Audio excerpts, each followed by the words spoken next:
प्यारे छात्रों,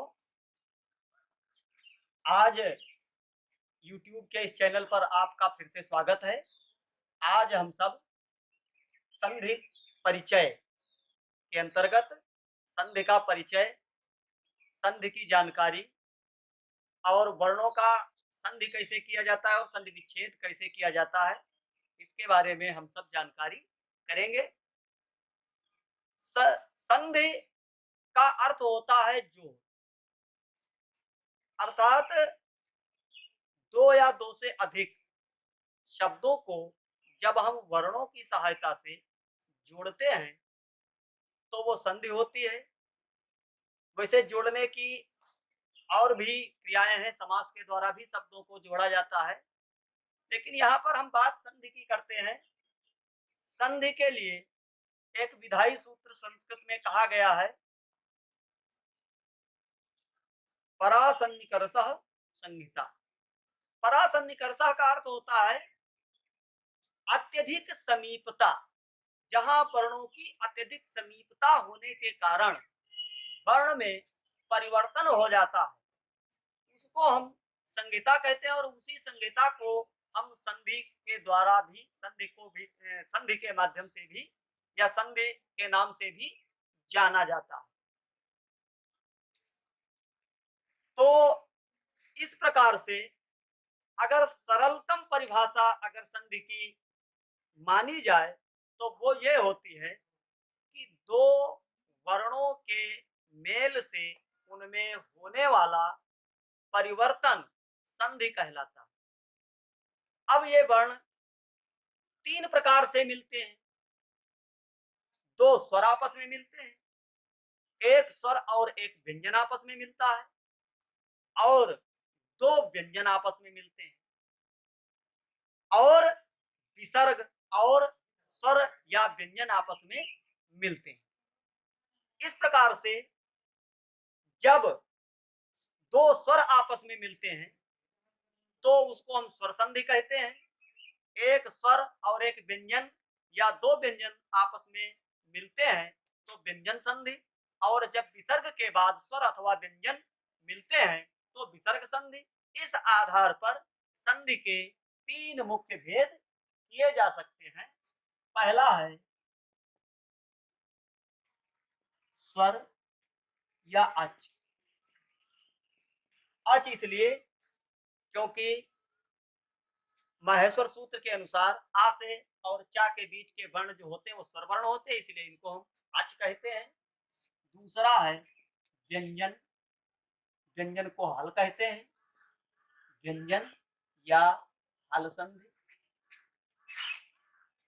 और तीसरी है विसर्ग संधि। अब हम आज के इस वीडियो में हम एक स्वर संधि के बारे में थोड़ा विस्तार से चर्चा करेंगे, जानकारी करेंगे। तो पहला है स्वर संधि। जब दो स्वर आपस में मिलते हैं और उनमें विकार होता है तो स्वर संधि होती है। इसके पांच मुख्य भेद माने गए हैं। हिंदी में पांच इसके भेद होते हैं। पहला भेद है दीर्घ स्वर संधि। इसका सूत्र होता है अकः सवर्णे दीर्घ। अकः सवर्णे दीर्घ, यह इसका सूत्र होता है। संस्कृत के अनुसार इसकी व्याख्या संस्कृत के अनुसार की जा सकती है, लेकिन यहाँ पर हिंदी में इतने ही कहना पर्याप्त होगा। दीर्घ स्वर संधि। अब दीर्घ स्वर संधि करने के बहुत ही सरल और बहुत ही सहज नियम इसका है। अक, अक का अर्थ होता है आ से लेकर के आ ई उ, आ ई उ, और इसके बाद पुनः अगर यही वर्ण आ जाते हैं तो उनके स्थान पर दीर्घ हो जाता है। उदाहरण के लिए जैसे अ या आ के पश्चात फिर अ या आ के आने पर आ हो जाता है। अब देखिए, आ या आ मिल जाए, आ या आ मिल जाए, आ या आ मिल जाए, आ या आ मिल जाए। आ और आ किसी भी प्रकार से, चाहे दीर्घ आ, ह्रस्व आ या ह्रस्व आ दीर्घ आ या दोनों ह्रस्व, किसी भी प्रकार से यदि आ के बाद आ आता है तो वह दीर्घ आ में परिवर्तित हो जाता है।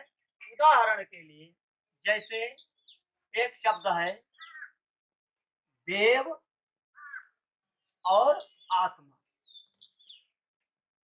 अब वा के साथ में आ है और फिर आगे दीर्घ आ है, तो दोनों मिलकर के यानी आ के साथ में वा के साथ में जो आ है और आ के बाद में जो आ है, तो दीर्घ एकादेश आ हो जाता है। तो ये शब्द जो बनेगा वो इस प्रकार से बनेगा, देवात्मा। देवात्मा। इसी प्रकार से बहुत से शब्द हैं, जैसे परम आत्मा, परमात्मा।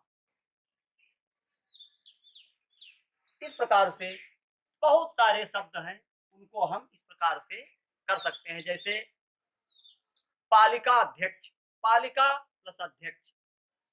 इसी प्रकार से जैसे परमात्मा, देवात्मा, देवाशीष। तो इस प्रकार से ये आ का उदाहरण। दूसरा उदाहरण है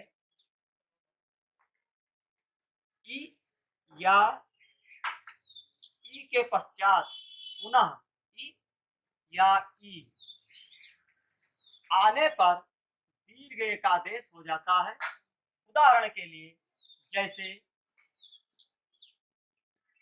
सती ईशः, सतीशः।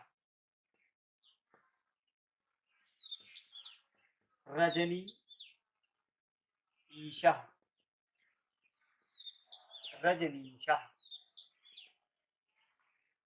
और तीसरा उदाहरण है, ये पहला उदाहरण हो गया, ये दूसरा हो गया और ये तीसरा हो गया।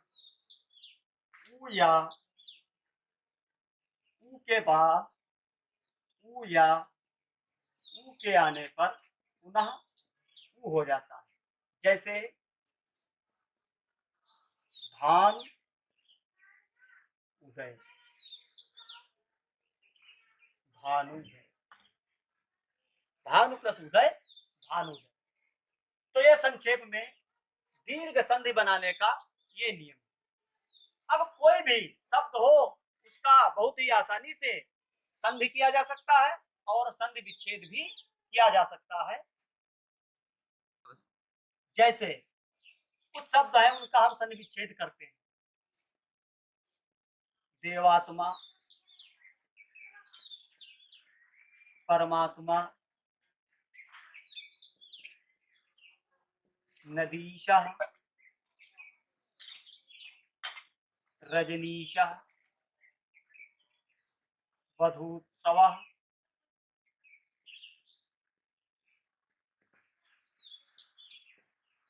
साधुवाच। देवात्मा, देव आत्मा। अब एक चीज संधि विच्छेद करते समय एक चीज का यह ध्यान रखना होता है कि जो हम शब्द को तोड़ रहे हैं वो शब्द हमारे सार्थक बनना चाहिए। क्योंकि अगर हम यहाँ पर देवा और आत्मा कर देते संधि का नियम के अनुसार वो भी सही था, किंतु देवा कोई शब्द नहीं होता, देव शब्द होता है। इस चीज का हमको अगर अगर हमको शब्दों की थोड़ी सी जानकारी और शब्दों का अगर अर्थ के अनुसार अगर हमको अर्थ की वृत्ति भी अगर ठीक प्रकार से आती है तो संधि विच्छेद करने में कोई दिक्कत नहीं होगी। तो अगर थोड़ा सा नियम हमको पता है तो हम संधि विच्छेद कर सकते हैं और वो गलत नहीं होगा। इसी प्रकार जैसे परमात्मा, परम आत्मा, क्योंकि परमा शब्द नहीं होता, परम शब्द होता। इस चीज का ध्यान रखना है। अगला है नदी ईशा। अब नदीशा, अब नदी का यहाँ पर नदी भी कर सकते थे, अब ईशा का ईशा भी कर सकते थे, संधि तब भी नदीशा ही होता, लेकिन ये अर्थ की दृष्टि से गलत हो जाता, क्योंकि नदी शब्द नहीं होता है, नदी शब्द होता है, और ईशा नहीं होता, ईशा शब्द होता है। इस प्रकार से नदीशा, क्योंकि नदीशा का अर्थ समुद्र होता है, समुद्र का पर्यायवाची होता है। इसी प्रकार रजनी ईशा, वधु उत्सव, वधु उत्सव, क्योंकि वधु शब्द नहीं होता, वधु शब्द होता है। साधुवाच, साधु वाच, क्योंकि साधु नहीं शब्द होता है, साधु होता है। वाच, वाच का अर्थ होता है बोला, साधुवाच अर्थात साधु बोला। तो इस प्रकार से हम बहुत ही सरलतम तरीके से संधि विच्छेद कर सकते हैं, संधि जान सकते हैं। अगला संधि के अगला जो इसके भेद हैं और इसके प्रकार, उसके बनाने की विधियां, ये हम अगले वीडियो में आपको जानकारी देंगे। तब तक के लिए धन्यवाद।